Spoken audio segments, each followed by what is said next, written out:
Welcome to Green Flag Attraction, a relationship podcast designed to help you uncover your red flag addiction. And discover your own green flag style attraction. Welcome to episode number 12, Tough Talks, Embracing Discomfort for Healthy Communication. Yeah, we're going to talk about the uncomfortable truth today and really why real talk is the backbone of love. And we discussed this a couple episodes ago about one of our secrets to making a relationship work is blunt honesty. And so we're going to kind of Blunt talk AF honesty. blunt AF honesty. And we have 3 points today, and we're going to take you through, what those tough talks look like and how you get through them, how to start them, because if it's not something you've practiced before, it might feel really awkward. I know that when I started practicing this for the first time, it definitely took a lot of courage, so I'm excited to dive in today. Yeah, well, let's do it. Yeah. So the uncomfortable truth, right? Let's really talk about dive deep into what it looks like to actually have a hard conversation or how it looks like when we have hard conversations. Yeah. How about that? Because like you said, we have no problems challenging each other or talking about uncomfortable topics. I wouldn't say no problem. I will say for myself, I am not at the point yet where I have them without a little pep talk in my head first, most of the time, because in my past life, I did not embrace having the tough conversations. I actually avoided the tough conversations. I avoided them to the point where I would completely put myself on the back burner, like go to people pleasing pro, because I was so terrified of having those tough conversations. I wouldn't have them. And so that's why I say that practice takes a lot of, it does take some practice. And so we do have those conversations, but it's still something that does not come effortlessly to me. I definitely do have to give myself pep talk sometimes. And so knowing that it's not always going to be effortless is the first kind of like reality check. It's not always easy. Yeah. And also, and we'll get into this a little bit more as we go on through the episode, but for me in a relationship, it was uncomfortable. I avoided having those conversations because it comes back to my abandonment, right? I was afraid of abandonment. So if it isn't a deal breaker and it's causing me pain, but it isn't something that's, a deal breaker, then I'll just sweep it under the rug. Yeah. I won't deal with it. I'll just move on because it's a me problem, not a them problem, right? So I wasn't truly living like in my authentic self, or I wasn't living truly my values because I was focused on making sure everyone else was happy, as you said, people pleasing, and putting the focus on my relationships, and because I wasn't willing to leave. So I wasn't willing to bring something up because even if I brought it up and I didn't get the answer I was looking for, it wasn't going to change the outcome. Yeah. So I would rather just not bring it up or avoid it. But really what that did was just push everything down. And eventually I would come to a conclusion, or it would come to a head, and then it all comes back up. Like it was never truly discussed or dealt with. Yeah, because you're just pushing it down and then it explodes. I have definitely been there before. So really, if you are discomfortable, right? If you are, In discomfort. Yeah, in discomfort, if you're uncomfortable having these conversations, right, or having healthy communication, the first thing is you have to have the confidence to say what you want, and that starts with actually knowing what you want and need in a relationship. Yeah, first step, if you want to have a tough talk and you have to embrace the discomfort, you have to know what you want to talk about before you talk about it. And knowing what you want and need is so, so important. And you did this to me the other day, and I was so annoyed, in the moment, because you're like, what do you need? Do you want this? And I had to go out of my programming and figure out like, okay, actually, what do I want from you? What do I need from you? And it put the pressure on me to communicate that with you. And so if something's not working, if you need to have an uncomfortable conversation, you also need to know what you need from the conversation in order for you to build on top of it. And so coming to the conversation, hey, this isn't working. Okay, great. How can it work for you? If you don't know what that looks like, if you don't have a plan, if you don't know what your wants and your needs are, then expecting the other person to fix it and to just read your mind and to magically know is super unrealistic. Yeah, if you come to me and say, I have a problem and I don't like how you do this, I'm like, cool, what would you like? What do you need me to change? I don't know. I just don't like this. You need to figure it out. You're almost setting me up for failure. You're setting that person up for failure. Yeah. Like you said, you're expecting them to read your mind and expect you to act a certain way, and you don't even know the way you're expecting that person to act. So how do you know if they're doing it correctly or not? Yeah. The second point, which I think is super important, is the trust and the commitment to the long game. Because if you are coming into a difficult conversation wanting to leave or expecting to leave, and you're not committed to the long game, then it's just a different type of conversation. So what is your commitment level going into these really tough talks, And if you are with someone that maybe has some previous traumas and abandonment issues, recognizing that in your partner and reminding them that you are committed, that you are in this for the long run. And so knowing some of the insecurities you have, I approach our conversations a little bit differently because I want to remind you, hey, this is an issue for me, but it doesn't mean that it's not something we can't work through. I'm committed to this. How can we figure this out? And so even if something's not working, I'm bringing it to you as let's find a solution for this. It's not, this is 100% on you. Figure it out or I'm out. It's, hey, what can we do? It's opening up the conversation. Yeah, 100%. So you have to trust and you have to be committed to the long game, but on the other side of that, on the other hand, you also have to have the willingness to walk away.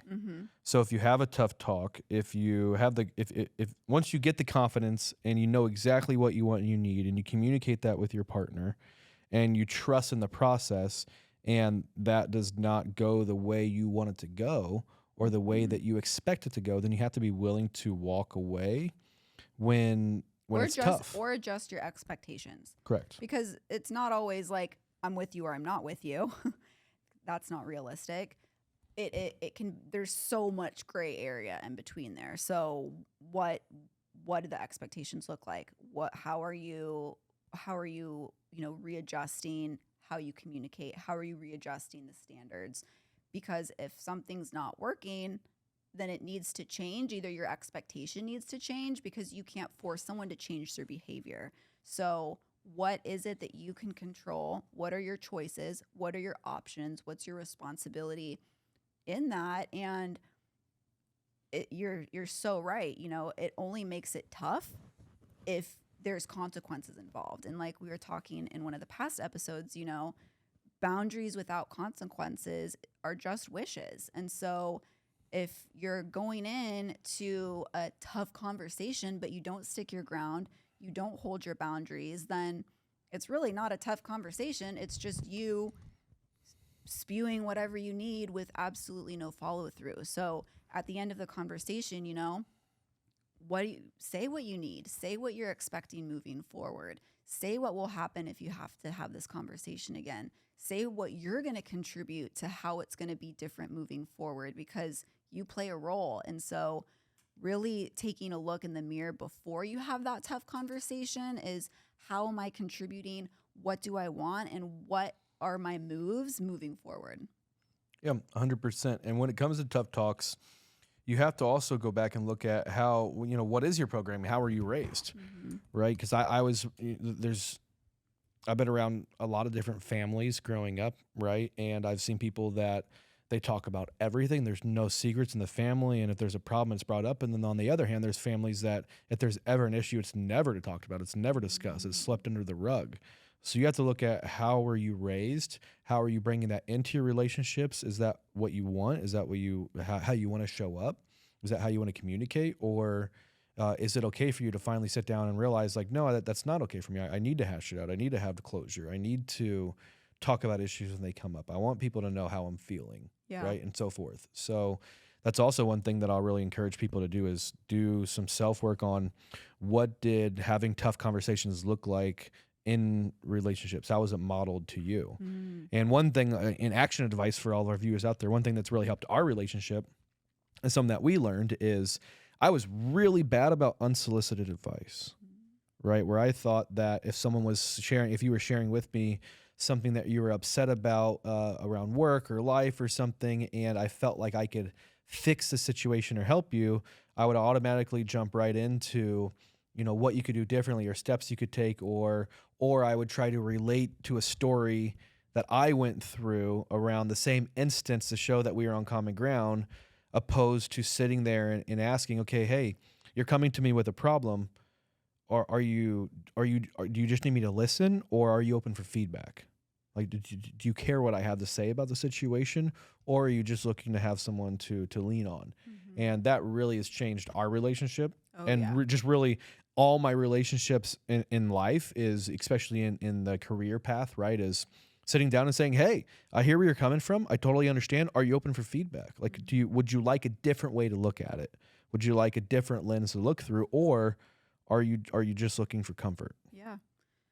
Yeah. The question that has definitely helped our relationship, romantic relationship, but also just my friendships in general as well, is when someone's coming to you with the problem or they're venting, asking the question, are you just looking to vent or are you asking for advice? That question will change your relationships, because most of the time people are just looking to vent. And like some problems can't be fixed, Yeah. and they just want to be heard. And so actually like listening to your person and not giving advice and not trying to fix is super huge. And it kind of goes back to, the tough talks of embracing discomfort, asking yourself, why is this conversation uncomfortable in the first place? Because when you get curious and start asking, why is this conversation uncomfortable? Is it because I'm afraid they're going to leave? Am I afraid it's because I'm going to judge me? Is it because I'm afraid that my voice isn't worth being heard? Is it because I'm afraid I'm asking for too much? And so when I look at tough conversations with you, I kind of like to ask myself, why do I feel like this is tough? Because it helps me put on a different perspective going into it, because most of the time it's tough for me because I'm nervous about the outcome. I'm nervous about what you're going to say. I'm nervous about how it's going to go. And all of those times, it's just the fear. And the fear is the replay of my past relationships, and that's not the reality of what it is moving forward. So before I have tough conversations, and I just wanted to share this, if you ask yourself, where is this discomfort coming from? And you kind of get to the root of that first before you go into the conversation, you have a better ground to stand on, because 9 times out of 10, it's probably uncomfortable because of like a feeling that you're feeling. Maybe it's a trigger. Maybe it's something that's happened to you in your past. Maybe it's a trauma. And so like maybe the conversation doesn't need to be awkward. What if it wasn't awkward? What if it wasn't uncomfortable? What if you changed your mindset and you reframed it to be, this is actually me standing in my power and standing up for what I want. This is me amazing. This is me figuring out what I want. This is me communicating in a healthy way with my partner. So it doesn't have to be uncomfortable if you choose for it to be comfortable. It's just your mindset around it. Yeah, 100%. And fears is False fear. evidence. Yep. Yeah, and fear is actually it's anchored in your insecurities, right? So if you're afraid to have tough communication with your partner, anyone in your life, a family member, a friend, a colleague, anyone in your life, you have to really sit down and see where's this fear coming from. What am I afraid of? If I bring this problem up to my boss, am I afraid of losing my job? If I bring this up to my wife, am I afraid of losing our marriage? And vice versa. So it's, what is really standing in your way? Like, what are you afraid of? What's keeping you from having those tough conversations? Unpack that first, right? Yeah. And then decide. And really, and another thing that's really helped us is really deciding on, okay, something's bothering me. She did something that I'm not aligned with, or I'm triggered right now. Your talk patterns, right? Your talk tracks are very important when it comes down to expressing how you feel about a situation. When you have tough talks, right? If I sit down and I go right into, I don't like how this happened and you made me feel this way and you did this and you did this and you're automatically, by natural response going to get into defense mode. And it's not going to be a productive conversation, opposed to sitting down and saying, this is what happened. This is how it made me feel. Not how you made me feel, but this is how the situation made me feel. And this is what I want to do moving forward. It's a completely different dynamic than sitting down and attacking you for the feelings that I, allowed myself to feel. Yeah.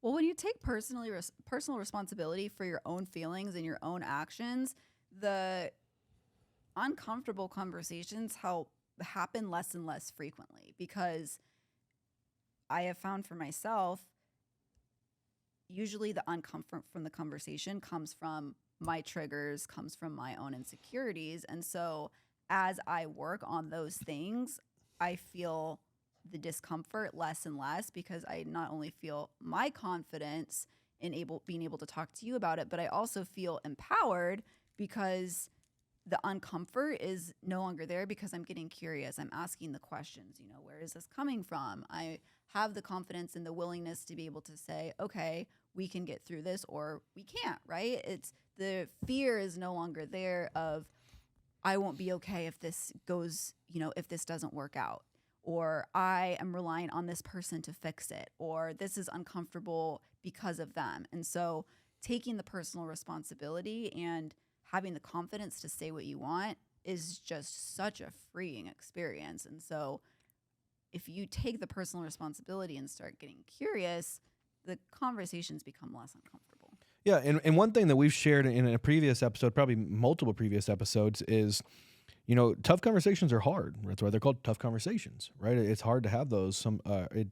It can be hard to have those conversations. Just know that not every conversation that you have that's going to be a slam dunk awesome conversation. Mm-hmm. So if you have a conversation with someone and it does get escalated, and there are things that are happening, or it's going in a non it's not progressing in the right way, right? It's doing more damage than good. Then there's call a timeout, is what we call it. Like, take a break for a little bit, right? Distance yourself, take a pause from the communication you're having, go do some self-work, look at not what the other person's doing, but what you're doing in that moment, and kind of ground yourself and come back at a later date and have that conversation with each other when you're in a better headspace. Like, that's something that's really helped us in certain moments. It's not something that we use frequently because we don't need to, but something in the beginning that was really big game changer for us, because it allows you to get out of that fight or flight mode and really focus on what you want, what you're trying to accomplish. Because at the end of the day, it's not about who won. It's not about who wins the conversation of, I'm going to go there and really get my way and I'm going to win this conversation. If you're going into it to win, you're setting up yourself. You're setting the whole thing up for failure. Right. So you have to go in as, what am I trying to get out of the conversation?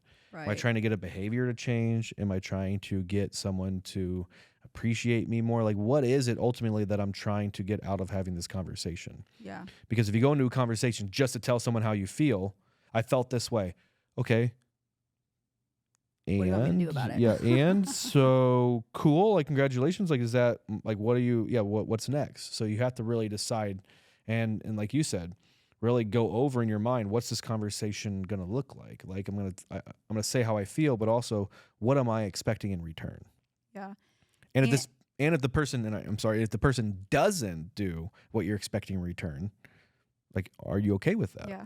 Well, having proper expectations, disappointment is unmet expectation. And so I love that you said earlier about, creating that like, I don't remember exactly what you said, but the way I took it, which I do want to note, is create a safe space for you to have this tough conversation.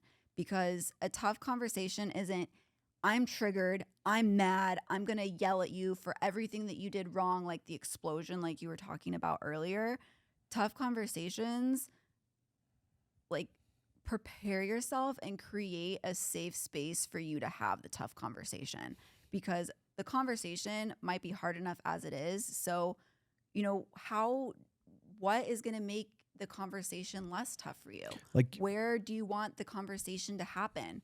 Where do you feel good? I mean, I, in the past, dated a crazy someone who would go crazy. And so if I was to have a tough conversation, I would want to have it in public around other people. I'm not going to have a tough conversation with someone who's hurt me in the past. So maybe you need to have a tough conversation there. Like, what is going to make you feel the most safe? And if you need to leave, call a timeout. But tough conversations don't happen. What productive tough conversations don't happen when two people are triggered and angry and throwing spaghetti at each other. Like how that goes. Create that space for yourself. Yeah, like you probably don't want to have a tough, and the thing is you get to pick and choose when you have those tough conversations, and you're 100% control of your emotions. So if you don't want something to affect you, you have the power to not let it affect you. So if you're going to have a tough conversation, you probably should not have it before a big event, or when you're going on a 4-hour road trip with someone, or when you're getting on an airplane with someone, or when you're in a position where you're literally confined with that individual. Probably not the best time or timing to have conversations. That's something I learned the hard way, right? Is I'm very much leave my emotions on my sleeve and don't hold back, and I don't hold a lot of things in, and I'm just kind of, authentically myself. And that's been a negative in the past too, because there's times where I've had uncomfortable conversations when I shouldn't have been having those uncomfortable conversations. I shouldn't should have myself, but when it wasn't the most productive time to have those conversations. And then it typically will take that conversation and put it in a completely separate view than I want it to be in, right? Or it goes in a completely separate direction than I was hoping that it went, because I was really focused on my emotion. I was letting my emotions win, right? So I was letting my programming take over. So it's, episode 12, all around tough talks, right? Embracing the discomfort for healthy communication. Yeah. I mean, just to give you guys a little recap, confidence, know what you want, figure out your wants and needs. Second, if you're committed to the long game, it just takes trust for you to have that tough conversation, and you're only responsible for what you bring to the table. And then that last step is just the willingness to walk away, or the willingness to get your needs met, the willingness to readjust whatever needs to be readjusted, because you can't force someone to change, and you're responsible for you. Yeah. And tough talks are only tough if you're willing to leave. Yeah. So you really have to find out what you want, what you're willing to settle for, what's important to you, and don't stop until you get it. Yeah. Absolutely. All right. See Awesome. you next week. If you like this topic, let us know. Have you had tough talks? What do tough talks look like for you? Is there something that's maybe worked for you that you could share? And if you're not used to having tough talks, let us know if these tips helped you. So hit the like button, hit the subscribe button. Like I said, send us a message, send us a comment, whatever we can do to add more value to you. Let us know. We're here for you, the people, and we appreciate you. Have a good day. See you next week.